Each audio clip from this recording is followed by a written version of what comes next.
What's going on, guys? It's Lights Out from MaddenDaily.com. A couple weeks ago we showed you the effectiveness of streak routes to the tight end. Now that this tactic is being spread upon throughout the online community, we feel like since we showed you how to do it, we should show you how to stop it as well. So now, just so you remember, you could throw this streak to the inside and the outside depending on the position of the defense. The slot corner in dime is playing the outside of the tight end, in which we'll throw to the inside. Now in a 4-3, we could throw to the outside every time.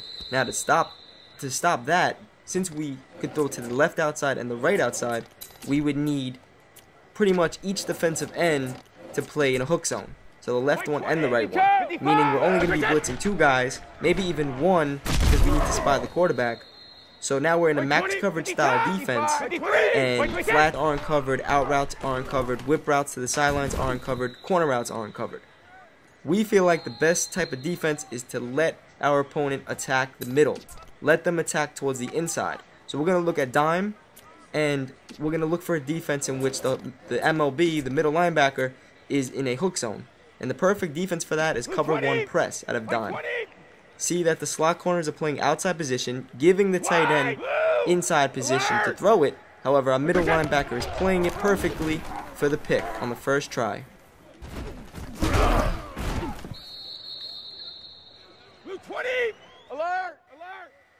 The reason why this play is so good is because it's completely stock. We're not making any adjustments to it, and it's stopping both tight ends on the streak route. If your opponent is using this tactic majority of the time during the game, I would definitely have it in your audibles. I would have it in my audibles regardless. That way you could run whatever style defense you want, and then once your opponent attacks you with this tactic, you audible to it and you're set up already. You're fine to stop it. Pretty much the only thing that your opponent could do is wait until the tight end clears the middle linebacker and you would throw it over his head. However, I just attempted to do that and Urlacher still picked me off. 20, 52, 55, 52. Another thing I recommend doing is playing a max coverage style defense with this, putting your defensive ends at purples and one of your defensive tackles in a spy, and that way you could focus on guarding this streak concept after he clears the middle linebacker. As you can see, that's what I'm doing. I mean, I have the best combination in the game as far as quarterback and two Pro Bowl tight ends, but it's still way less effective in this style defense. See, like, I'm having a hard time. And if you play it like I'm playing it right now, it's not that hard to use a picket if you have a little bit of stick skills. 20, 53, 51, 55. The one main problem of this defense is if you don't have the secondary to play a cover one press defense, you really can't run it unless maybe you would wait until your opponent gets past the 50-yard line so they can't bomb you like that. But unless you have the Jets or the Eagles, you have to really watch your corners getting bombed deep on a streak. To fix that problem, now this isn't a stock play, you have to do the adjustments yourself, but this is a two-man under. And what I'm doing here is I'm calling a two-man under. I got two deep safeties, putting my defensive ends in purples, my defensive tackle in a spy, and then my middle linebacker in a hook zone. So now the only person that's unguarded is the running back, but I still have purple or flat coverage that way anyway. So the coverage is pretty much, everything is covered, and you can't get beat over the top as well.